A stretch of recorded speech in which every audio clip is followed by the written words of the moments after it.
அனைவருக்கும் வணக்கம். இந்த பதிவில் நம்ம எதை பற்றி பார்க்க போகிறோன்னு தெரிஞ்சுக்கிறதுக்கு முன்னாடி மறக்காமல் நம்ம சேனலை சப்ஸ்கிரைப் பண்ணிக்கோங்க. கூடவே பெல் பட்டனையும் கிளிக் பண்ணிவிட்டு ஆளுங்கிற ஆப்ஷன் கொடுத்துட்டிங்கன்னா நான் போடுற வீடியோக்கள் எல்லாமே மிஸ் ஆகாமல் நோட்டிஃபிகேஷனில் வந்துடும். இந்த பதிவு ரொம்ப ரொம்ப முக்கியமான பதிவு, அவசிய பதிவு, அனைவரும் தெரிந்து கொள்ள வேண்டிய ஒரு பதிவு, எல்லாரும் எதிர்பார்த்து காத்து கொண்டிருந்த ஒரு பதிவு அப்படின்னே சொல்லாங்க. எதை பற்றிய பதிவு அப்படின்னு பார்த்தீங்கன்னா, ஆகஸ்ட் மாதத்திற்குண்டான அபிஜித் நட்சத்திரமானது என்னைக்கு வருது, டைமிங் என்ன அப்படிங்கிறது குறித்து தான் நாம் இப்போ பார்க்க போகிறோம். இந்த அபிஜித் நட்சத்திரம் அப்படிங்கிறது பார்த்திங்கன்னா 28வது நட்சத்திரமாக கருதப்படுதுங்க.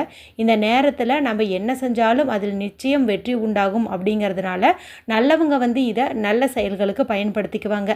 ஆனால் கெட்டவங்க கையில் இந்த நேரமானது சிக்கிச்சு அப்படிங்கும்போது அவங்க சில தகாத காரியங்களுக்கு பயன்படுத்துவாங்க, உலக அழிப்பதற்கான வேலையிலையும் கூட இறங்குவாங்க. அப்படிங்கிறதுனால தான் இந்த 28வது வரக்கூடிய நட்சத்திரத்தை கிருஷ்ண பரமாத்மா தன்னுடைய மயிலிறகுகளை மறைச்சி வச்சுக்கிட்டு தான் சொல்லுவாங்க. அந்த காலங்களில் மொத்தம் 28 நட்சத்திரம் இருந்ததாகவும் அதில் ஒரு கிரகத்துக்கு 3 நட்சத்திரம் வீதம் மொத்தம் 9 கிரகங்களுக்கு 27 நட்சத்திரத்தை பிரித்து கொடுத்ததாகவும் 28வதாக இருக்கக்கூடிய இந்த அபிஜித் நட்சத்திரத்தை திருவோண நட்சத்திரத்துக்கும் உத்திராடத்துக்கும் சரிபாதியாக பிரித்து கொடுத்ததாகவும் சொல்லுவாங்க.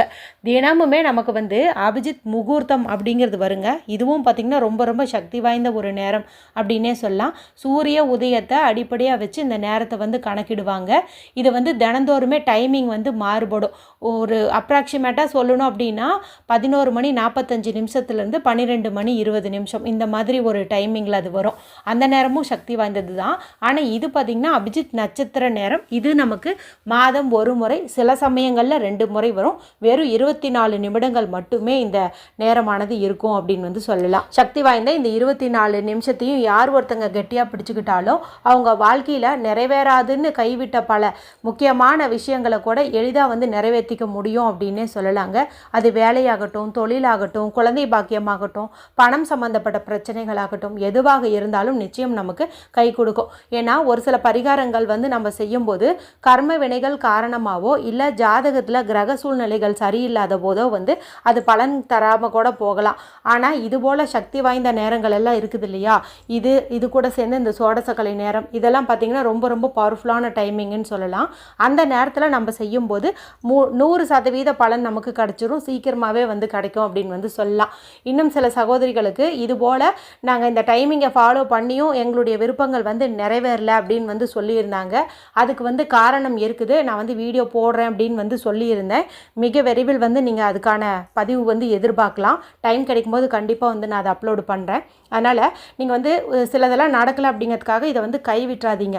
தொடர்ந்து செஞ்சுட்டே வாங்க. நிச்சயமாக உங்களுக்கான பலன்கள் கிடைத்தே தீரும் அப்படின்னு சொல்லலாம். இந்த முறை நமக்கு இந்த அபிஜித் நட்சத்திரம் என்னைக்கு வருது அப்படின்னு பார்த்தீங்கன்னா, ஆகஸ்ட் மாதம் 8ஆம் தேதி வெள்ளிக்கிழமை அன்னைக்கு நமக்கு இந்த அபிஜித் நட்சத்திரம் வருதுங்க. அதுவும் பார்த்திங்கன்னா ஆடி மாத வெள்ளி தனி சிறப்பு வாய்ந்தது அப்படின்னே சொல்லலாம். ஆடி மாதம் 4ஆம் வெள்ளியாக வருது. ஆடி மாதத்தின் 23ஆம் தேதியில் இது வருது. இந்த நாளில் நமக்கு வரலட்சுமி நோன்பும் இருக்குதுங்க. இது கூடுதல் சிறப்பு அப்படின்னே சொல்லலாம். மேலும் அந்த நாளில் நமக்கு ஆடி மாத பௌர்ணமியும் இருக்குதுங்க. சரி, இந்த நாளில் எந்த டைமிங்கில் இந்த நட்சத்திரமானது வருது அப்படின்னு பார்த்தீங்கன்னா, மதியம் 2 மணி 16 நிமிஷத்துலேருந்து 2 மணி 46 நிமிஷம், மொத்தம் பார்த்திங்கன்னா நமக்கு 24 நிமிஷம். இன்னொரு முறை டைமிங் ஞாபகப்படுத்திடுறேங்க. ஆகஸ்ட் மாதம் 8ஆம் தேதி 2 மணி 16 நிமிஷத்துலேருந்து 2 மணி 40 நிமிடம் வரைக்கும் இந்த அபிஜித் நட்சத்திரம் இந்த முறை நமக்கு அமைஞ்சிருக்குது. சில சமயங்களில் அதிகாலை பொழுதில், நள்ளிரவில் இந்த மாதிரிலாம் வரும். அந்த சமயங்களில் நாம் இதை பயன்படுத்திக்க முடியாமல் கூட போயிருக்கலாம். ஆனால் இது பார்த்திங்கன்னா ஆடி மாத வெள்ளிக்கிழமை நாளில் வருது. வெள்ளிக்கிழமைங்கிறது மகாலட்சுமி தாயாருக்கு உரிய ஒரு நாள், அம்மன் வழிபாட்டிற்கும் உரிய ஒரு நாள். அதுவும் வரலட்சுமி நோன்பும் இருக்குது. அற்புதமான பலன் இந்த தடவை நமக்கு கண்டிப்பாக கிடைக்கும் அப்படின்னு சொல்லலாம். மதிய நேரத்தில் வருது அப்படிங்கிறதுனால எல்லாருமே அவசியம் இதைய பயன்படுத்திக்கோங்க. எப்போதுமே இந்த அபிஜித் நட்சத்திர நேரத்தில் நம்ம என்ன பண்ணுவோம் அப்படின்னா, பூஜை அறையில் 2 விளக்கு ஏற்றி வைப்போம். நெய் தீபமாக ஏற்றி வைக்கிறது சிறப்பு. இந்த மாதிரி ஏற்றி வச்சுட்டு வாயில் ஏலக்காய் கடவாய் பற்களுக்கு இடையில் வச்சுட்டு முன்னாடி ஒரு டம்ளர் சுத்தமான தண்ணீரையும் வச்சுட்டு நிறைவேறாத நம்மளுடைய விருப்பங்கள் நிறைவேறணும்னு சொல்லி அன்றைய நாளுக்குண்டான தெய்வம் கிருஷ்ண பரமாத்மா இவங்களையெல்லாம் நம்ம வேண்டிக்குவோம். வேண்டுதல் முடித்த பிறகு அந்த தண்ணீரை நம்ம குடிச்சுக்குவோம். அதாவது அந்த 24 நிமிஷமுமே நம்ம இதே கோரிக்கையை தான் முன் வைப்போம். இந்த டைமிங் முடிஞ்சதும் முன்னாடி இருக்கிற தண்ணீர் வந்து குடிச்சிக்குவோம். அதே போலவே நீங்கள் இந்த முறையும் வந்து பண்ணுங்கள். இன்னும் சில சகோதரிகள் தொடர்ந்து எங்கிட்ட கமெண்ட்டில் கேட்குற விஷயம் என்னென்னா, இப்போ நான் என் கணவர் 2 பேர்த்துக்கும் தனித்தனி விருப்பங்கள் இருக்குது, அப்போ நாங்கள் 2 விளக்கா மொத்தம் 4 விளக்கு ஏற்றணுமா அப்படின்னு வந்து கேட்குறாங்க. அந்த மாதிரி வந்துட்டு நீங்கள் ஏற்ற தேவையில்லைங்க. 2 அகல் விளக்கு ஏற்றினீங்க அப்படின்னாவே போதும். தண்ணீர் மட்டும் தனித்தனியாக 2 டம்ளரில் சுத்தமான குடிக்கிற தண்ணீர் பிடிச்சு வச்சுக்கோங்க. ஆளுக்கு ஒரு ஏலக்காய் வந்து வாயில் வந்துட்டு அடக்கி வச்சுக்கோங்க. அதன் பிறகு உங்களுடைய விருப்பம் வந்து நிறைவேறணும்னு கேளுங்க, இல்லைன்னா நிறைவேறிடுச்சு அப்படிங்கிற மாதிரி நீங்கள் கற்பனை பண்ணுங்கள். ஒருவேளை பீரியட்ஸில் இருக்கிறவங்களா இருந்தீங்கன்னா நீங்கள் தீபம் ஏற்றணும்ட்டு கூட அவசியம் கிடையாது. நீங்கள் மனதுக்குள்ளறையே இந்த டைமிங்கில் ஒரு மெடிடேஷன் மாதிரி பண்ணுறதும் உங்களுக்கு 100% பலனை வந்து கொடுக்கும்.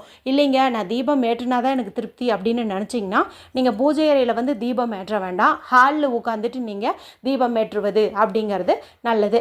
சரி, அடுத்தது வெளிநாட்டில் இருக்கிறவங்கெல்லாம் இந்த அபிஜித் நட்சத்திரத்தை எப்படி கண்டுபிடிக்கிறது, நாங்கள் இந்தியா டைமையே ஃபாலோ பண்ணலாமா அப்படின்னு வந்து கேட்குறீங்க.